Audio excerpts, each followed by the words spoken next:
In 5th grade, I was a dyslexic kid. I suffered from terrible low self-esteem. Thought everybody else was smarter than me, better students than me.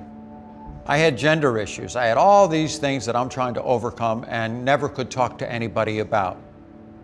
And then came 5th grade in gym class one day, and the coach set up a race around a bunch of chairs, and he timed every kid in the school. And lo and behold, shocking, but I had the fastest time in the whole school. And I went, wow, what is this thing called sports? And that was really a turning point in my life. I could take a guy who was a good student, good reader, and go on the football field and clean his clock. When you have gender issues, you have a tendency to isolate yourself from people, and you are certainly afraid to tell anybody. The first person I told was my first wife, Christy. And this is actually after we had gotten married, because I thought I had everything under control. She was kind of shocked, as most people are, but for me, it was the most freeing moment ever, was being able to be honest with somebody about who you are. My first feeling when they put the gold medal around my neck was, my gosh, it's a lot heavier than I thought it was going to be, okay? This thing's got some weight to it. This is a good thing. I stood at the bottom of the box and waiting for them to make the announcement. And I looked, and there was 2 steps to get to the top of the box. And those 2 steps, I started crying. I said how lucky I was, accomplishing everything you can possibly accomplish.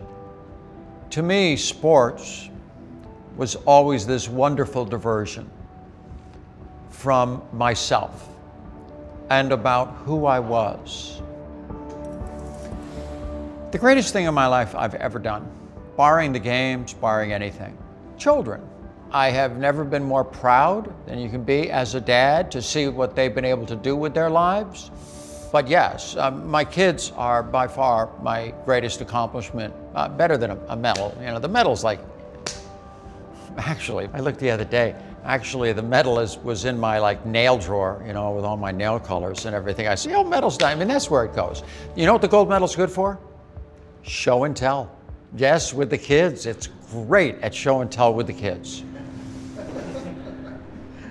But it's so true. It's so true. I was sitting there watching TV, and they had a gender clinic in Orange County. Scared to death to go over there, but it also was going to be the first time that I could ever really sit down with anybody and talk about all the things that were going through my head.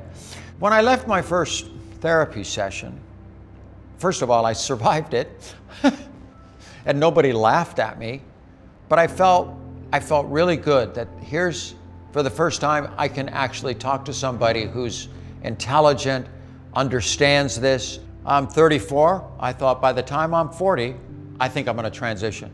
I just can't take this any longer. And I got to about 39, and I just couldn't go any further. In the 80s, I was really down in the dumps. I didn't know which way my life was going at that point. Set up on a blind date by a friend. She had a great sense of style, of class, and I give a lot of credit to Chris of kind of bringing me back to life. It was a very busy house and quite a ride, but I loved it. That's what I did.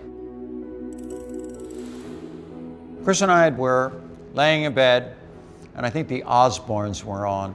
Both Chris and I go, we should probably do something like that. Sometimes you have a tendency when issues come up and dealing with things with your family, you have a tendency to avoid those type of things. But the show kind of forced you into talking about them. It really, in so many ways, brought our family together. The day I did the shoot with Annie Leibovitz for Vanity Fair, I had this great gown on, off the shoulder, just rocking. And I looked in the mirror and I thought to myself, this is the first time I've ever seen myself. This person who has lived inside me all my life, there she was for the first time. because I knew when Vanity Fair comes out, everything was going to change. Gender markers, name, everything. And to be honest with you, the media threw old Bruce right out the door. He was gone, okay? This Caitlyn character's a lot more interesting. And I knew from that point on, I had to live my life as Caitlyn. That's the biggest victory of all. To wake up in the morning and just be yourself.